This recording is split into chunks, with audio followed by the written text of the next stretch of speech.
Hey YouTube, cecelialane here. How are y'all doing? So today my topic, this is not a weight loss update, although FYI I have a bounce back of 1.4 pounds I think right now, since my 189 point whatever low. But since that seems to be the trend, I'm not tripping. Um, but like I said, this is not weight loss related, or this is not related to an update on my weight loss.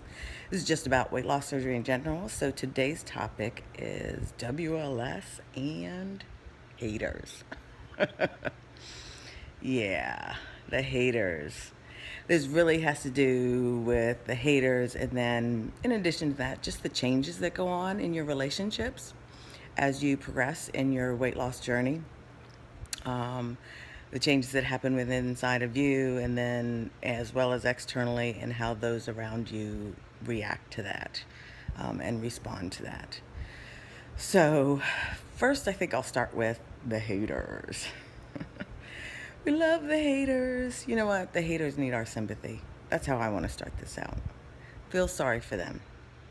My rule of thumb with icky people is feel sorry for them from afar. Yeah. Really far away sorriness. Be like, oh, I feel so sorry for you from all the way back here.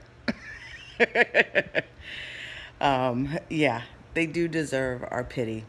Um, people get confused, people are damaged, and just causes them to do weird shit. I mean, and that us included. Um, so haters. Well, you got different kinds of haters. You got the haters that hate you from the jump. Uh, the haters that loved when you were fat and ugly and unhappy, and they got like a sick kind of pleasure out of that because they hated you. And then there are, of course, the haters who um, become unhappy, and those are probably the same kind of haters too, become unhappy that you are no longer fat, ugly, and unhappy. And that makes them hate you that much more. Um, and then, of course, there are the haters that, you personally know, that are your friends. Not just personally know, I mean, they're your friends, they're your confidants, they're your besties. And for reasons that I'll go into, as you change and grow and come out of your shell and become the you that are inside and you're really supposed to be, you go from your caterpillar to butterfly. Butterfly is so pretty. So pretty. They just cannot adjust. They just can't adjust. And then there are the haters who are your friends and loved ones, and they continue to love you, but they just really struggle with the changes because they've known you one way and they're really having a hard time adjusting to the new you. And all the things that they came to depend on and expect from you, so much of that changes. And how you relate to them and interact with them changes. And it just like kind of throws them off kilter. I'm not going to spend a whole lot of time on the first group, the people you don't fucking know, because you don't need to be worrying about them. For real. They're going to hate no matter what. Nothing you can do about it. And you don't know them. You don't really care. Even if it's just, people that you know just generally, like on Facebook from high school or whatever. And they're always in the background hating. Nothing you can do about it. That's totally beyond your control. I mean, all the hate is beyond your control, really. But those are just irrelevant. So, although sometimes it can hurt, definitely, because nobody likes people like downing them. But the reason why people down other people is because they're unhappy. And so again, feel sorry for them from afar that they are so unhappy that this is what they spend their time doing, hating on other people. As for people who are in our lives, our good friends, our besties, our buddies, who loved us and everything while we were fat and ugly, and in my opinion, shared that in common with them, fat, ugly, unhappy, whatever. Um, and now we no longer share that in common with them. And in addition to that, as we become happy and externally, trimmed down and become healthier, we start to focus more on ourselves. And we start putting ourselves first a lot more often, as we should, and taking care of ourselves. And that's really important. But unfortunately, when you're not feeling happy about yourself and you're not loving yourself, you tend not to do that. And those people who fell in that category, that pre-WLS category with you, that you were such great friends with, they generally it's just too much of an adjustment for them. I mean, and their misery mate is gone now. That girl that stood with them as a wallflower at every nightclub is no longer a wallflower. Like, they're still wallflowering, and your ass is out in the middle of the dance floor, breaking it down, taking it up, and you're participating, you're interacting, you are embracing life, finally, and with so much joy and vigor and excitement, and they're still on the wall. That, again, requires our sympathy, but from afar, because those people will become detrimental in your life. They will cause animosity and discord in your life, unfortunately, if you continue to keep them in your life. Some of them, thankfully, just go away, and I know that really hurts, that they just drop you like a hot potato, and all that friendship that you had is just like invalidated. And that's very painful, but believe me, they did you a damn favor, because the other option is that they still hang around and they're stuck hating and resenting you in your face 24/7. So they're always making snide comments, nasty remarks, trying to put you down, trying to be like, you don't look that good, or damn, you're eating a lot for somebody who's not supposed to be able to eat. You're going to get fat again, and, trying to predict horrible things for you in your future. You don't need all that negativity in your life. So if they don't run out on you on their own, girl or guy, go ahead and drop them. You don't need that. Negativity is what got us to such a horrible place before our WLS surgery. And the last thing we need to do is entertain that afterwards when we're trying to move to a better life, and most importantly, a better quality of life. And you can't be in a high quality of life if you're surrounded by negative people who are always bringing you down and trying to bring you down. Because they are resentful of your success and your happiness and your joy and the good things that are happening in your life. And it's just all around bad situation. So if they don't drop you, I hate to say it, and I know it hurts, but you need to drop them.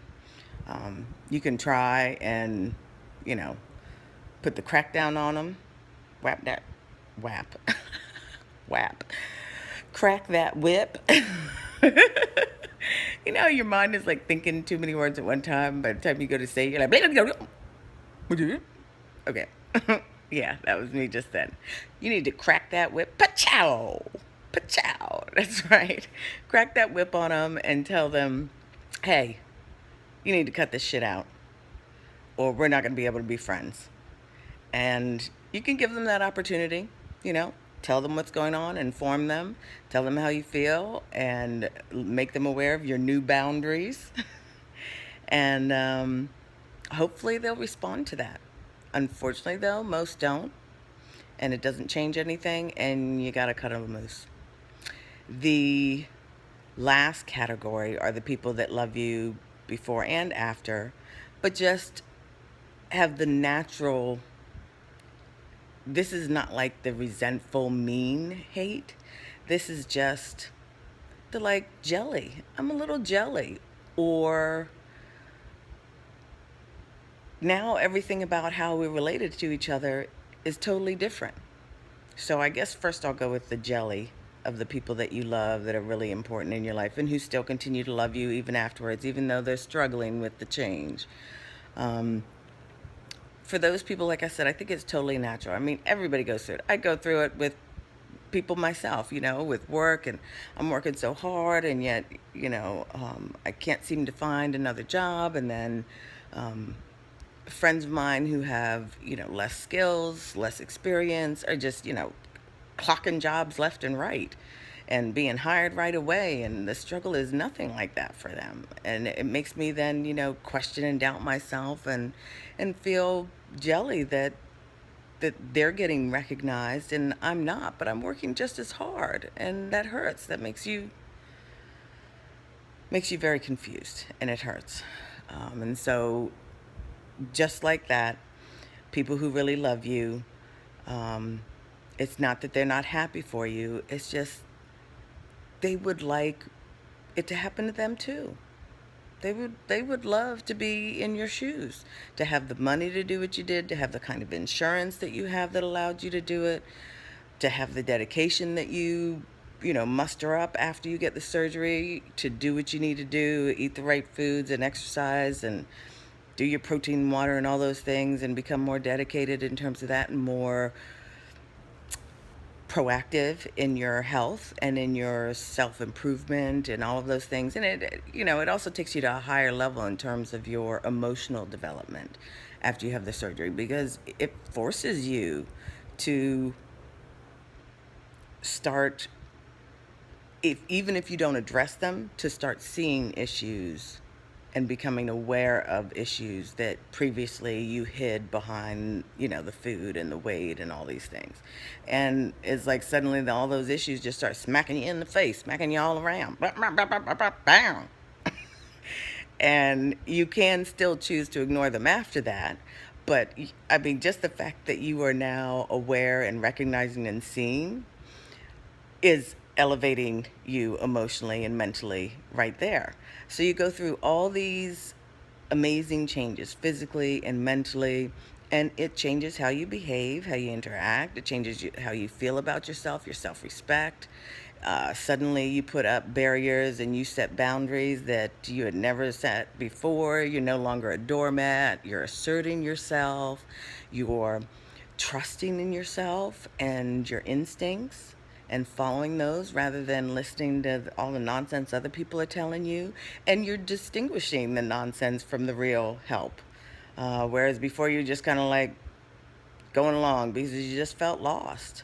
Um, and that can be difficult for people that love you, who would like to be participating in those benefits for themselves too. I mean, they're exactly where you were at before, and they want to be where you are now.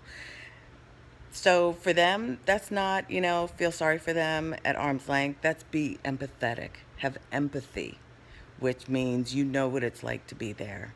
You understand that.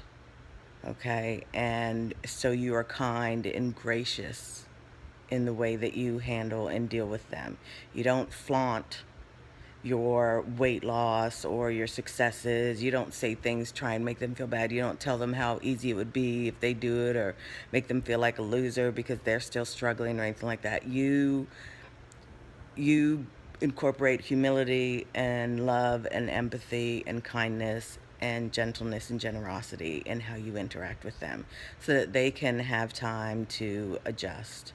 And also so that they're not then led to feelings that transition, from like just a little bit of jelly and wishing that it could be them, to them actually resenting you. And you don't want that to happen, because those people that still love you afterwards, you want to hold on to them. They're good people.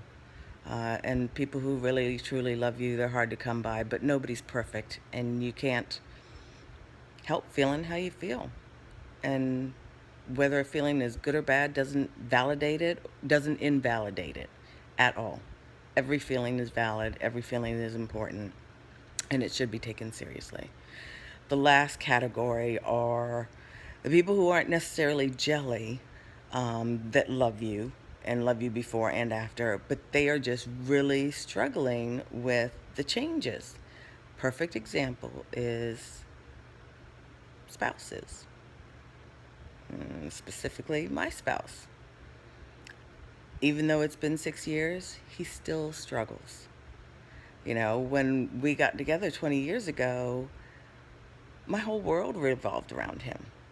And I loved him more than anything else, and I doted on him, and I did everything for him, and I was always pleasing and, you know, trying to make his life easier and just doing everything, going above and beyond, regardless if it exhausted me, burned me out, whatever. You know, I was constantly working to make sure that he would never leave me, that he would continue to love me and see me as of value.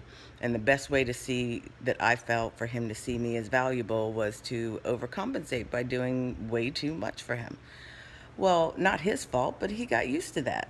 And then when I lost the weight and I started seeing the value of myself without having to overextend myself constantly, and I'm not talking about, you still need to be investing and making that effort and compromising and going above and beyond on occasion and making sure that you're making your spouse feel good and loved and attractive and important and all those things.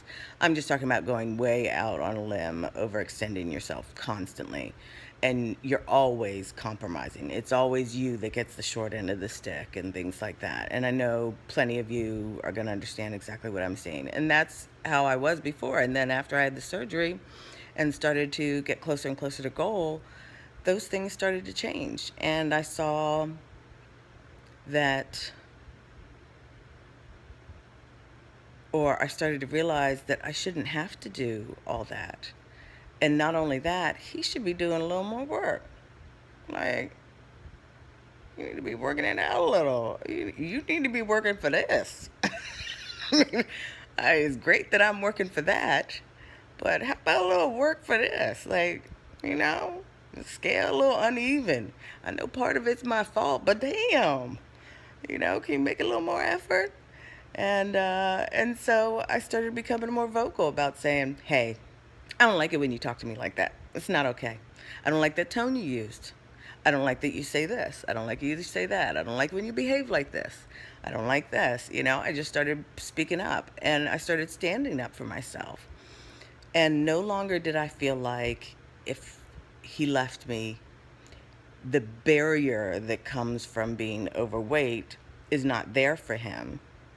And so his pool of potential replacements is much larger than my pool of potential replacements, you know, pre-WLS, while I did have the barrier of that additional weight. And then after I'd lost the weight, there was no barrier anymore. We were on equal footing. So, yeah, you could leave me and have somebody else tomorrow. Motherfucker, so could I. So could I.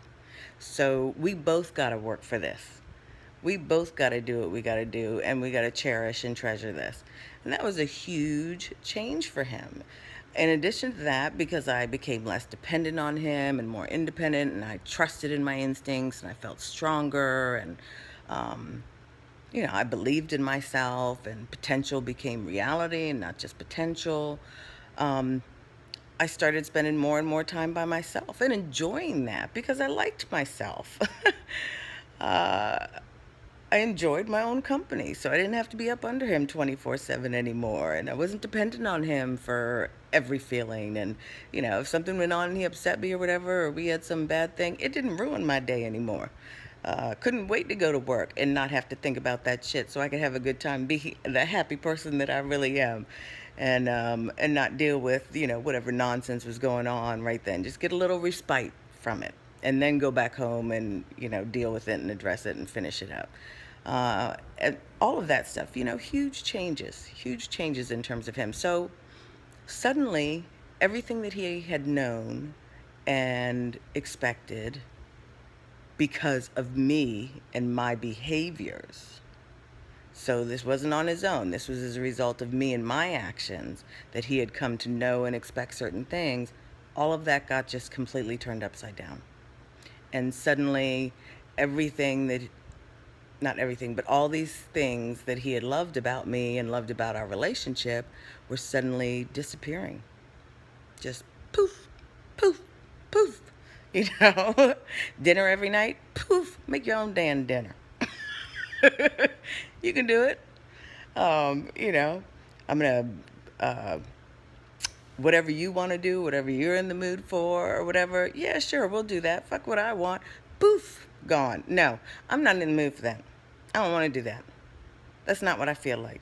Or I specifically want to do this. We need to do what I want to do this time. We did what you wanted to do last time. You know, enforcing that compromise. But the compromise that, you know, benefits you too, not just him. So, and it's not that they're bad people for being upset about it. It's just that it's like the whole foundation that they built, that y'all built your relationship on, is shattering for them. It's breaking apart under their feet, and they can't seem to find any solid footing because they don't know anymore what to expect and how you're going to behave. And you're behaving all differently and all crazy and just like all over the place and shit. And that's rough. So that is a time again when you really need to show a lot of love, a lot of patience. You need to be persistent. You need to communicate. Oh my gosh, you need to talk about all that stuff you are not in the mood to talk about. I know you can go on for hours and hours when you have these kind of talks. It's really irritating to me and gets on my nerves half the time, and I don't feel like doing that shit. But you really do have to do it. I have to do it. Because our relationship doesn't progress. It just stagnates and then starts backing up when we're not doing it. So if I'm really in it for the long haul, like I say I am, then I'm going to do the work to help him adjust to the new me. The me that does not need him for everything, that does not see myself through his eyes anymore. Yes, it's very important to me that he has respect for me and high regard for me and that he's proud of me and all of those things, but I don't identify myself through him anymore. I'm me. I'm my own person. I got my own shit. Um, and I love myself. And I'm not going to let anybody destroy me and make me feel bad about me. I'm not going to be entertaining that anymore. I'm over that kind of shit. Not that my husband does any of that. He doesn't. I'm just saying this is new Cecilia, new Cece, putting her foot down. That means like in every relationship that I'm having, every new relationship that I develop are based now on these boundaries. Whereas before I didn't have those boundaries. So, you know, you gotta roll with it. Well, not just roll with it. You really, for those people that truly love you, and like I said, you can't just replace people like that. It doesn't work that way. So it's really important that you invest the time and effort in working with them and helping them through this transition in this very difficult time.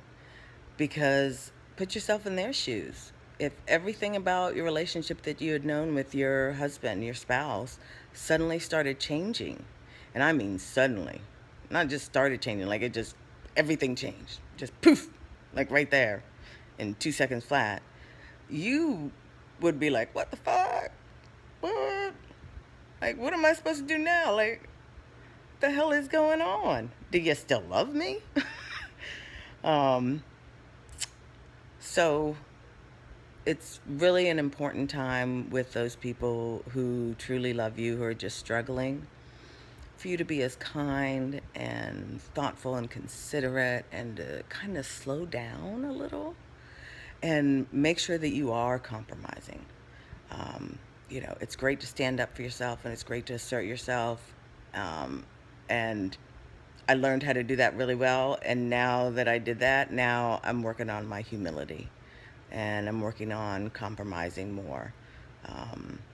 A healthy compromise this time.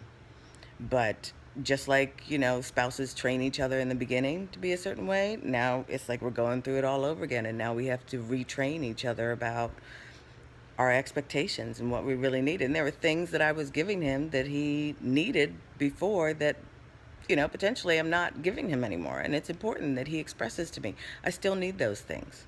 It's great that this has happened to you, and I'm so happy for you. But there are things that you're not doing anymore that I really do need, that I've really come to depend on and are inherent to my happiness in the relationship. And give it to them. So give it to them. All right, I'm at 25 minutes. I don't know how the fuck that happened. Okay, I know.